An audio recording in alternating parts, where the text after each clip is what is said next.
Who here thinks the Cowboys are going to take out their frustrations against the Falcons?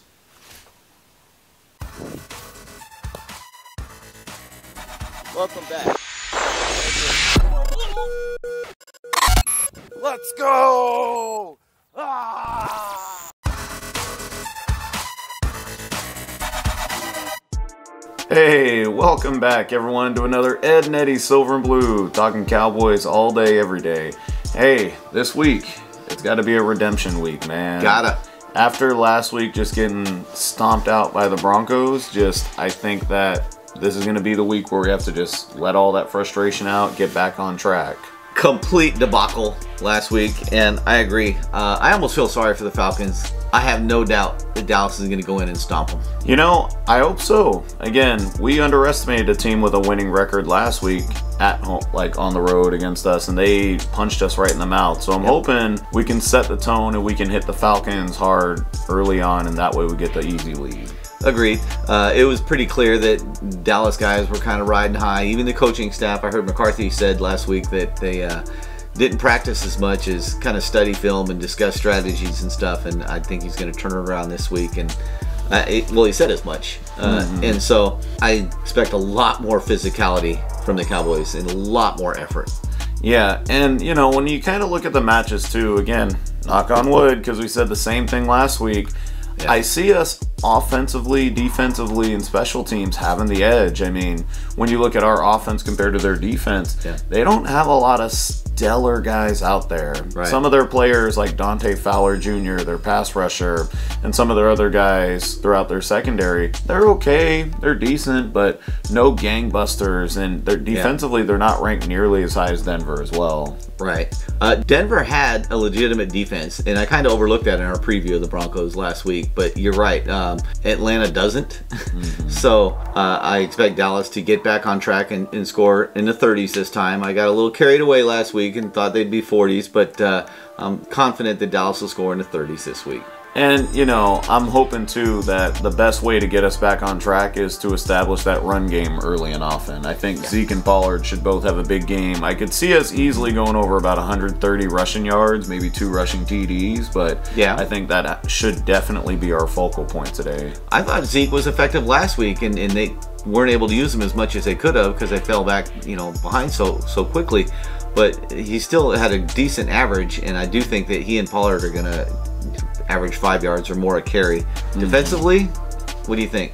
Defensively, I feel good about the matchup. I mean, you know, let's just get it out of the way. Matt Ryan is a great quarterback, you know, Hall of Famer, very skilled passer.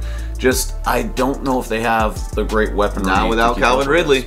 Well, Calvin Ridley being out, and they had a solid week last week against the Saints. I honestly feel that I'm chalking that up a bit more to a division rivalry win, where just anything happens. But what happened last week, and we talked about this if you watched our show last week, or a recap of the game, when a team has a big emotional win, most of the time they have a letdown the next week. And Atlanta had a big day, you know, last week. This week, they're going to have a letdown. And at least on my radar, 2 guys to kind of look out for. One, Kyle Pitts. You know, if he had happened to fall somehow down to us, I would have swooped him up. Guy is a stud. And he's still producing and showing it as well. Guy looks like a gangbuster. He had a bit of a slow start, but since then, boy, he's all world, and he looks every bit as good as everybody expected him to be. We're definitely going to have to shade some safety help over him. Another guy, which, again, the guy seems ageless, Cordero Patterson. Jeez, I know. Guy's playing like a tweener running back, and he looks good this season. I like the way they use him, too.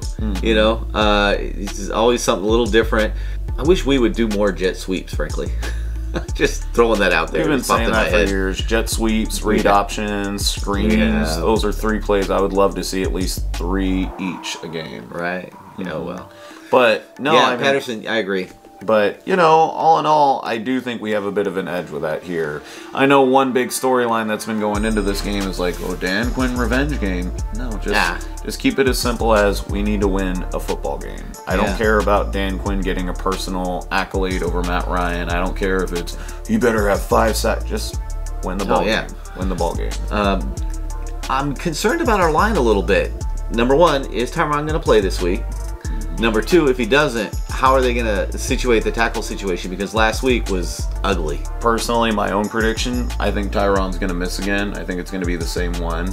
I think it'll be a little bit better because they'll gel a little more, you know, against a less formidable defense than the Broncos. Yeah. But it'll still be one of those, we'll just need to wait for Tyron to get back ASAP. But yeah, I personally think it'll be the same one with Lael at right tackle and Steele at left, which I think can work, just maybe need to work out the kinks a little bit. It does make more sense than trying to shuffle it again.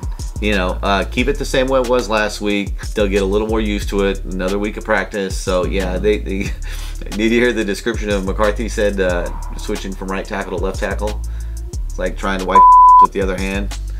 Just a weird fit, huh? Yeah, so yeah, let's not switch it around some more. We'll stick with that again if Tyron can't play. So, prediction time. What do you say this week? Like I said, the Cowboys took a bit of a slap in the face last week and a slap back to reality, and so did the fans, and me especially. You remember, I'm not even going to talk about what I thought they were going to win by last week, but it was crazy. So I'm going to say 34-20 Cowboys. I see kind of similar to that, 29-17. I see it being one of those, we don't quite reach 30, but we hold their offense to a pretty reasonable amount, and we win with a solid win, you know, just a convincing win. And like I said, I think above all else, just making sure we take them seriously, because they are a 5-4 team. I don't think there's any chance of that happening, that they don't take them seriously. After last week, they learned their lesson. I'm confident too. Yeah. So everybody, let us know what you think in the comments below. What do you see for this week? Do you see a big, massive victory? You see kind of a close one? Do we eke out the win? Let us know what you think in the comments. Does anybody think Atlanta's going to win? I would be shocked if anybody out there thinks Atlanta will win. But everybody in the world thought Dallas would win last week, so you never know. Hey, hit that subscribe button and don't forget to hit the like, because every time you do, an Eagles fan cries. All right, everybody, take care.